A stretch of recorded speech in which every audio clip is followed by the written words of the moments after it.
Matthew chapter 22, verses 1 to 14. And it goes like this. And Jesus answered and spoke to them again by parables and said, The kingdom of heaven is like a certain king who arranged a marriage for his son, and sent out his servants to call those who were invited to the wedding, and they were not willing to come. Again he sent out other servants, saying, Tell those who are invited, See, I have prepared my dinner.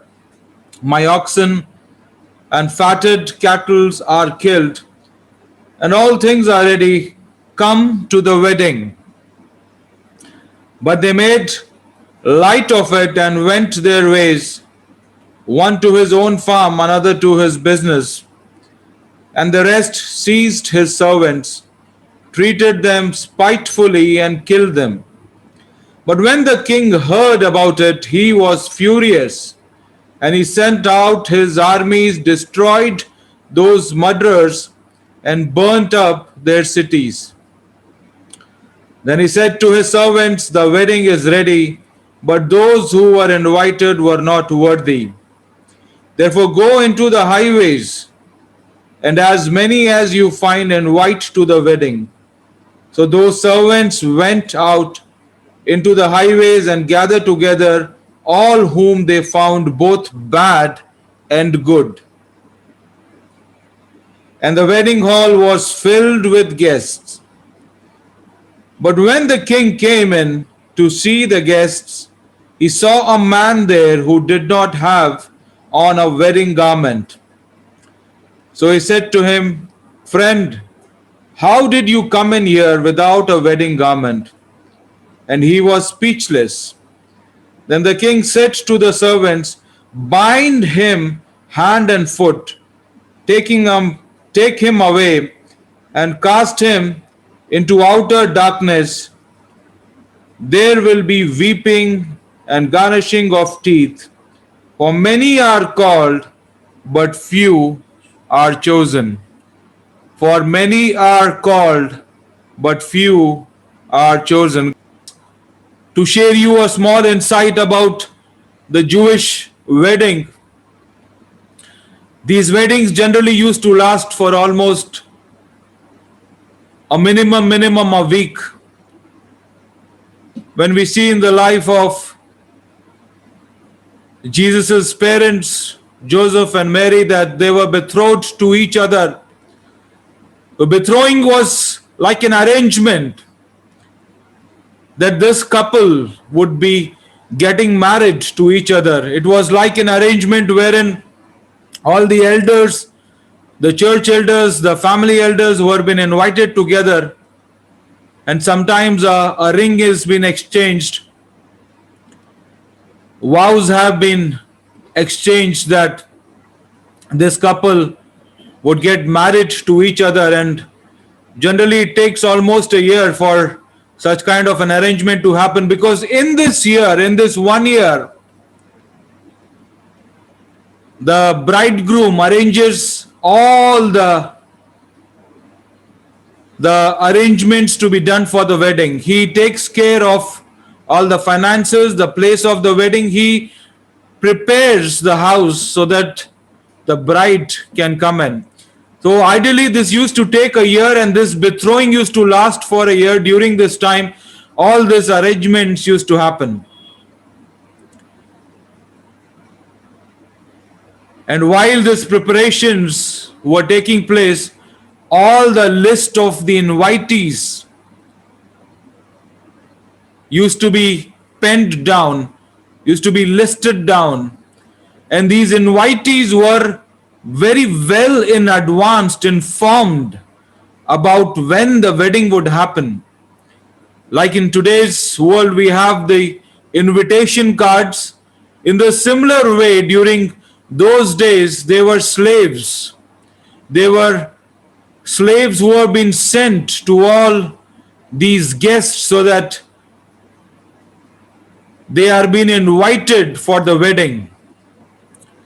And the very most important thing for us to understand is people who were rich, or people who were kings, they used to send these slaves with invitation, and along with the invitation there were gifts which were being sent to the invitees.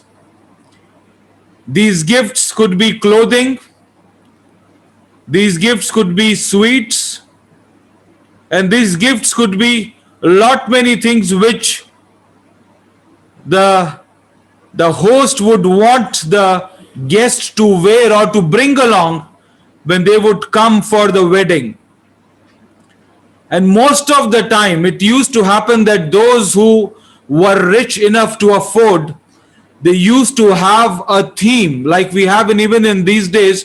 A theme was being given, and especially the theme was the proper attire, the proper clothing which the host would want all his guests to wear. So he would send clothing to them, so that when the time comes for the wedding to happen, they would come wearing the clothes which he had sent to them. Clothing was very, very important during those times. Even today, if you see that before you go to a wedding, you can't just walk in casual. You can't just walk in your home clothes. You have a preparation. You prepare yourself. You know that what you have to wear should be different. Each and every one of us, we always prepare ourselves before we partake or we go into a wedding. So similar was the case during those times. Why I'm trying to make you understand all these things is because this is very much connected to the parable which Jesus had shared. And if you do not know about the Jewish cultures and how the wedding used to take place, you would not understand this parable. Because if you just go through the parable and try to read it, especially the verses where it says that the king came down to the wedding banquet and there he saw a person who was not into the wedding attire, into the wedding clothes, and he questioned him. And when he was speechless, that man was being casted out. That man was binded up, both hands and feet, and was thrown out. So you might wonder that what kind of a king he is, that if you are not wearing a wedding clothes, how can he throw him out? So to give you a small preview about why this happened, it is because in ideal situations, especially the rich, and if you talk about kings, always an invitation is accompanied by clothing, by sweets, by invitations, and especially there are slaves who've been sent. And even on the day of the wedding, before the invitees could come, there are slaves, there are people who are sent to them so that those slaves can accompany them. Those slaves can go and bring all the guests. So it was a way to mark respect. It was a way to invite the guest with all in all respectful way. Because these guests would be with them for almost a week. So all this was being arranged and it involved lot of cost, lot of money. Now understanding the parable which Jesus shared, that there was this king who was celebrating his son's wedding. And as the custom was, he invited all his guests. And now, when the time was nearing, now when the wedding day had come, he sent his slaves to invite all those who he had sent the invitation to. But the sad part was, none of them who were invited came in. None of them who he had sent invitations came in. None of them who he had sent the clothings and the sweets came in. They all gave different excuses. Some gave excuses that they are going to farm. Some gave excuses that they are going to their businesses. And some, in fact, were so shameful that they spitefully thrashed the slaves who had come. So the king was very, very furious, because the first invitation which was being sent, they gave excuses. The second invitation which was being sent, he also made them understand that, the banquet is ready, the food is ready. I have done so much. I have programmed so much. I have invested so much. I have brought in the best of the meat, the best of the fattened cows, best of the sheep, best of the delicacies have been prepared. So please come in. But they did something which was very, very shameful by thrashing in the slaves, by rejecting and putting down the invitation, which made the king very, very furious. There are two ways to look at this parable. First is, as we all know, that God sent his only begotten Son, and this Son, Lord Jesus, was sent initially to his chosen children, to the Jews. And then when they rejected him, when they failed to understand him, when they crucified him, the gospel was being shared with the Gentiles. But aside understanding that, today this parable relates to each and every one of us, because today we are all called the children of God. Kingdom creation. Today there is no Jew or Gentile, but today we are all called as the children of God. Today we are all instruments in glorifying his kingdom. Today we are all in flesh and blood, because he has made us with that invitation which God has given to us. Do we make excuses? Or as good children of the Almighty God, we accept his invitation and partake in the banquet which he has prepared for us? Let us understand that when these invitees, when these people to whom all the invitations were being sent, when they refused to come, the king became angry. The king was furious. The king was annoyed with what had happened, and especially with what they did to those messengers, to those slaves who have been sent to bring them to the banquet. And when the king was in his rage, he sent his army. He sent his army to go and destroy them, to burn their cities. This is exactly what happened in AD 70, when the Temple Mount, where was destroyed, Jerusalem was destroyed, where the Romans had come in to destroy everything, and they burnt down the temple. And thereafter the invitation was given to everyone. And the king said to his messengers, to his slaves, that go and invite everyone, go and invite, go into the streets, go into the world, go and share the gospel. This is what Jesus shared and said to all his disciples, that go all the world into all the people, that people should know that I am inviting you to my kingdom, that I'm inviting you to share a meal with me. I'm inviting you to have a banquet, a time of eternal life. I'm inviting you to have a good time which will never ever cease or end. I'm inviting you to a wedding which would last a lifetime. So these messengers, these slaves, they go out into the streets and they go out inviting everyone. Whomever they see, they go and invite.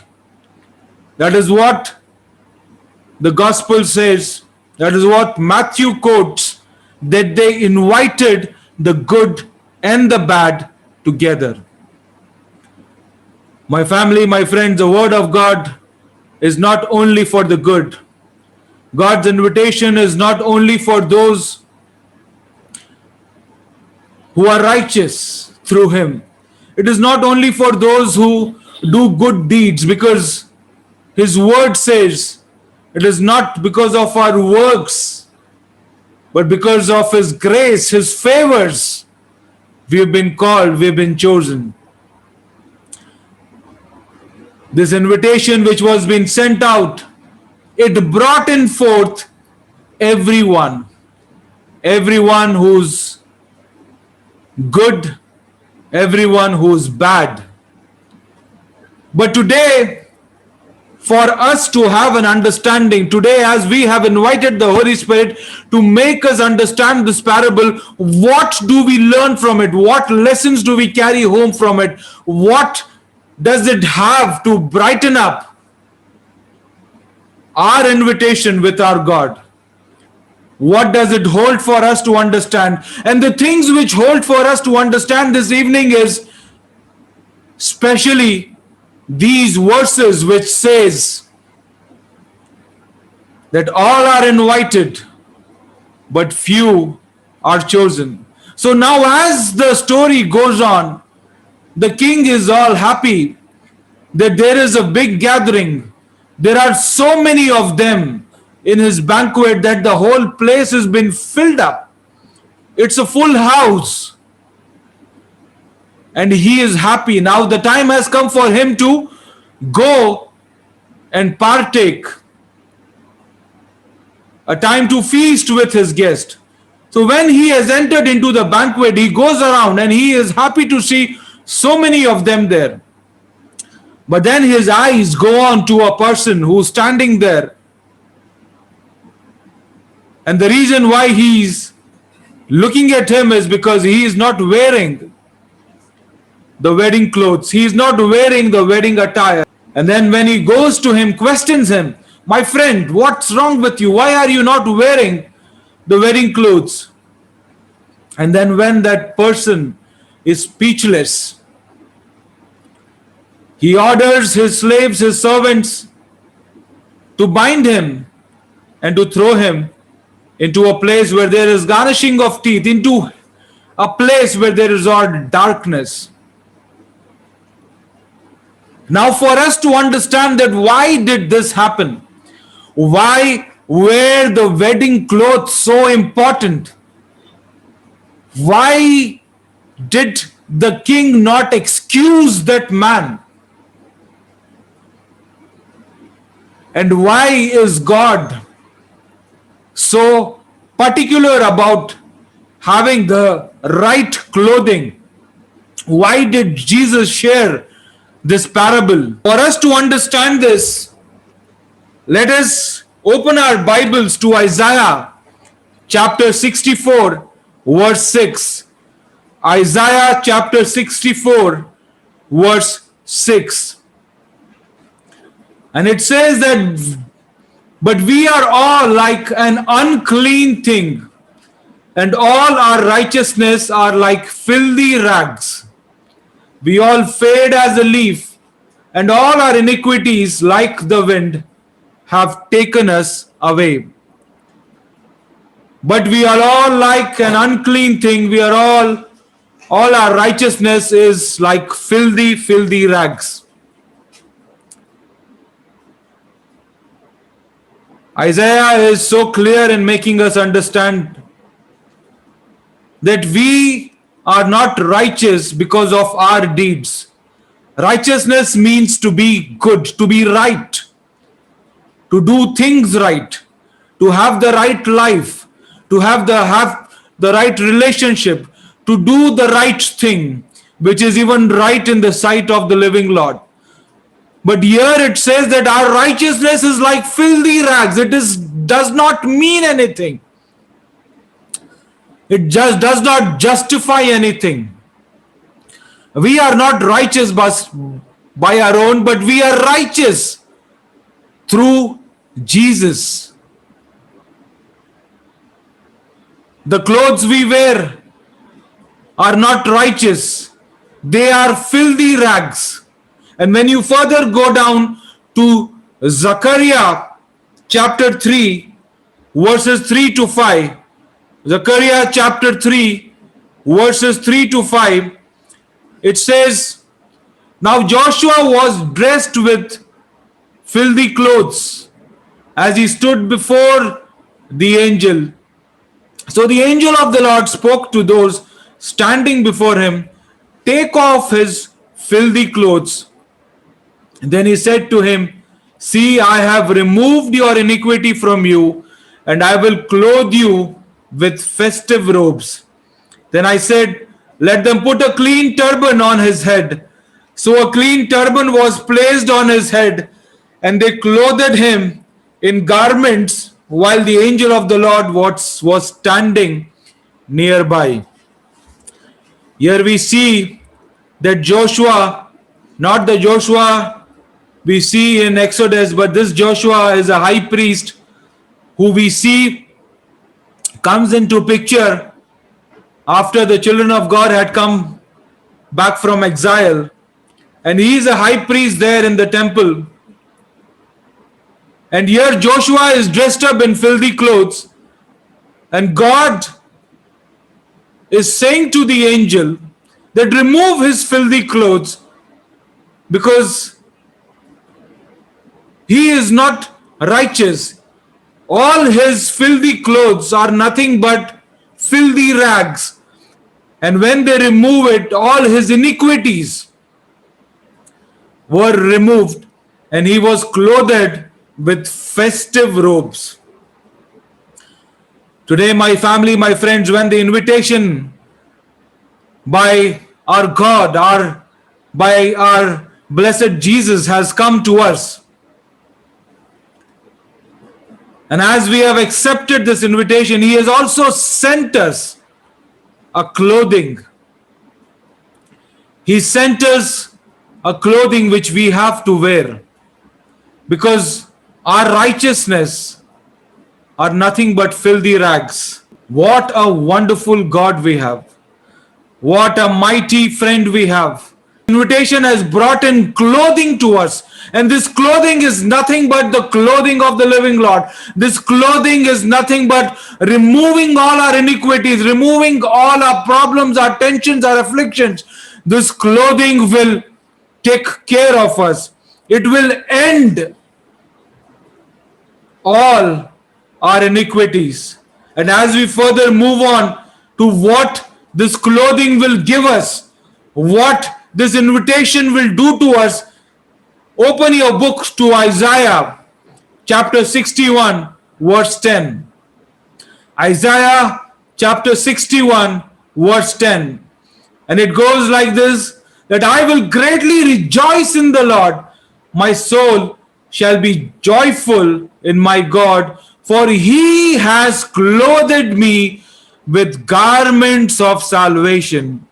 He has covered me with robe of righteousness, as a bridegroom decks himself with ornaments, and as a bride adorns herself with her jewels. My friends, my family, today when you accept the invitation, when you accept the clothing which God is sending out to each and every one of us, this clothing will end all your iniquities. When you wear the clothing which God has given to you, when you wear these attire, this turban, when you wear it on your head, these festive clothes, when you God will remove all your filthy rags, all your filthy righteousness, when He will remove it and clothe you with these festive clothes. These clothes will not only end your iniquities, will not only end your afflictions, will not only end your problems, but also will give salvation to you, will save you, will cover you with robes of righteousness, will cover you with righteousness. What is righteousness? This clothing will make you righteous in the sight of the living Lord. These clothes will make you righteous through Him, because that is what the Word of God says, that you are righteous through me. We cannot be righteous by our own deeds, by our own self, but we have to depend. We have to cling on the vine. We have to abide in Him, and He has to abide in us, because that is what John 15 says, that whoever abides in me and I abide in Him will bear fruits, will bear good fruits, and whoever will not abide will be casted down, will be thrown away, because that person will wither away. There will be no life in that person. And whoever will abide in God, he will bear much fruits, more fruits. His household will be blessed. His business will be blessed. His health will be blessed. He will be provided with all the best of the best of the best. There will never be any lack in him. And it is not what I am saying, but this is what God has spoken out. This is what Jesus has spoken out. This is the assurance which He is giving. This is the promise which He is giving, that when you clothe yourselves, when you get clothed in the clothing which God is giving to you, the clothing of salvation, where you get redeemed by His blood, where you get saved by His blood, when you get into that clothing, God will bless you, that you will bear much fruits, that you will never have any lack in you. But for this kind of a blessing, my family, my friends, you have to wear the clothing. You have to wear the clothing of salvation. You have to wear the clothing of righteousness. If you want all your iniquities to be ended, if you want all your problems to be ended, if you want your afflictions to be ended, if you want good health, if you want spiritual growth, if you want good relationship, if you want good communication with God, there is a way, and the way is to accept His invitation. And the way is to wear the clothing which He has sent to each and every one of you. If you do not wear this cloth, if you do not have the right clothing, if you do not have the right attire, if you do not have the right things, sorry to say this to you, though you will enter, but you will be casted out, you will be thrown out, you will be thrown down into that pit of fire, into that fiery furnace, into the lake, because that is what the word of God says. Even in John 15, that is what Jesus is quoting and saying, that if I abide in you and if you abide in me, you will bear fruits and I will be with you, because I am the true vine, and whosoever will not abide in me, that life will wither away. Anyways, you will dry down. Anyways, you will squeeze down. And when you dry down, there will be no life in you. And when you dry down, you will be withered. You will be casted down into the fiery furnace. Today, the invitation is being sent to each and every one of you. Each and every one of you. Understand it. Understand it. That what can you take from it? When you accept the invitation, you have to live by the invitation. When you accept the invitation, you have to live by the invitation and wear the garments which God has given to you. The takeaway for all of us this evening are the 4 A's which is there on your screen. The takeaway for all of us this evening are the 4 A's which is there on our screen, which is accepting, apprehending, assembling, and adhering. Accepting, apprehending, assembling, and adhering. It's very important for us to understand it and to assemble ourselves. Assembling is gathering ourselves. Assembling is to prepare ourselves. Assembling is to make our lives as per the invitation which God has given to us. Very important to accept it, very important to understand it, very important to prepare for it and to adhere it. Adhere is to do the will of God. Adhere is to understand the will of God. Adhere is to be at His banquet at the right time. Today, my family, my friends, God has sent this invitation to each and every one of us. Along with the invitation, He sent the right clothing for us to wear. The clothing which will end every iniquity. The clothing which will dress us with salvation. The clothing which will bring forth righteousness in each and every one of our lives. So we have to understand it by apprehending it. We have to prepare it and live by it, so that our clothing will not get spoiled. That is what is written in Revelation chapter 3, verses 3 to 6. But you still have few people in Sardis who have not soiled their clothes. That means who have not spoiled their clothes.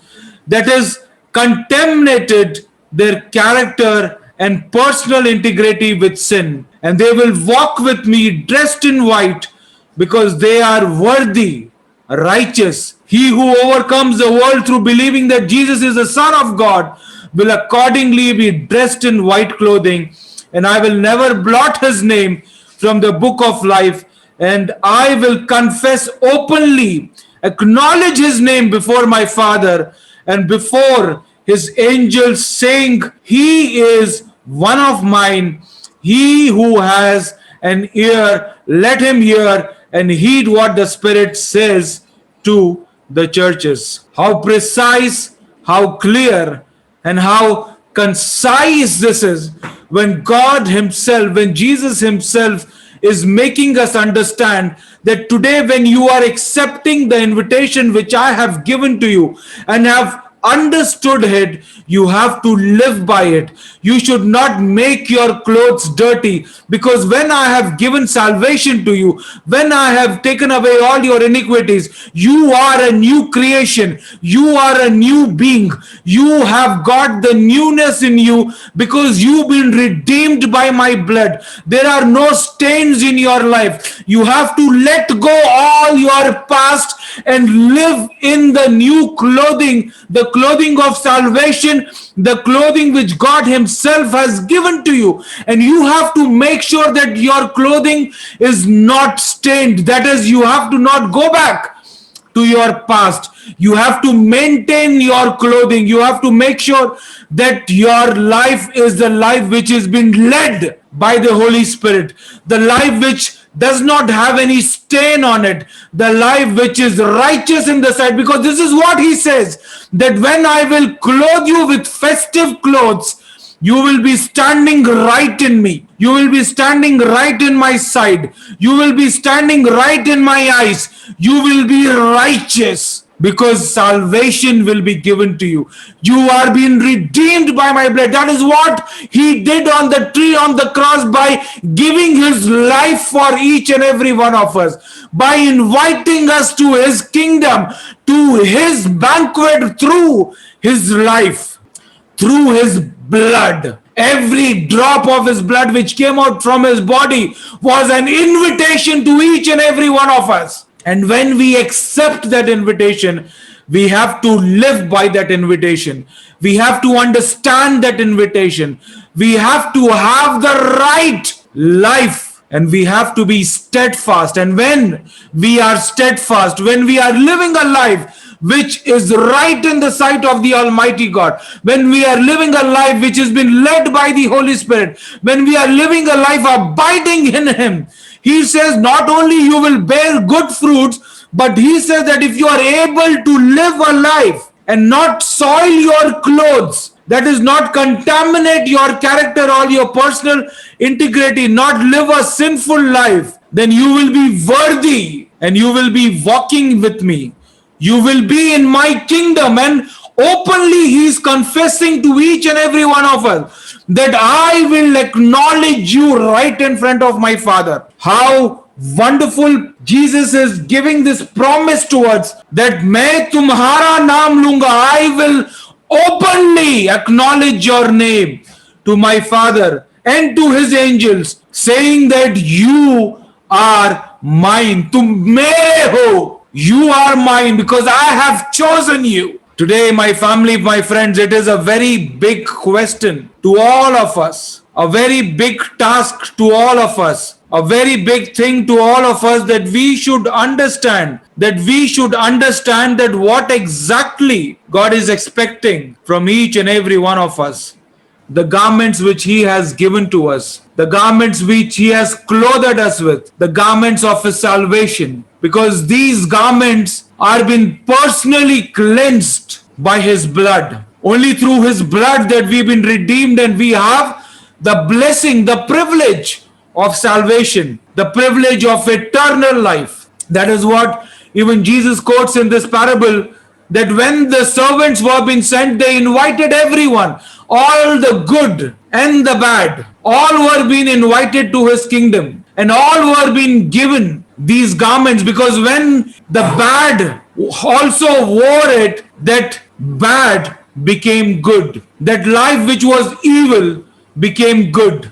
Because that is what He says in Isaiah, that when you will wear these garments, all your iniquities, all your problems, your afflictions, all your shortcomings will be taken away, and all which is right in the sight of the living Lord, righteousness, salvation, redemption, eternal life will be given to you. But thereafter the task begins, that we have to make sure that we do not stain these garments with contamination of our thoughts, with contamination of our bodies, with contamination of our deeds. We have to make sure that we remain stainless, without any stains. That when His coming comes, and when He invites us, and when He looks upon us, He will acknowledge us to His Father and to His angels, that we are His. Let this word sow a strong seed in each and every one of our lives, that we should not be only hearers of it, but doers of it,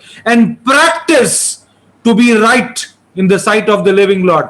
Practice to wear His garments and to live by it, to abide in Him, to invite Him, to accept the invitation, because many are invited and only few are chosen.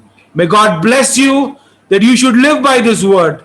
May this word grow in your lives, that you should maintain your garments well for His coming.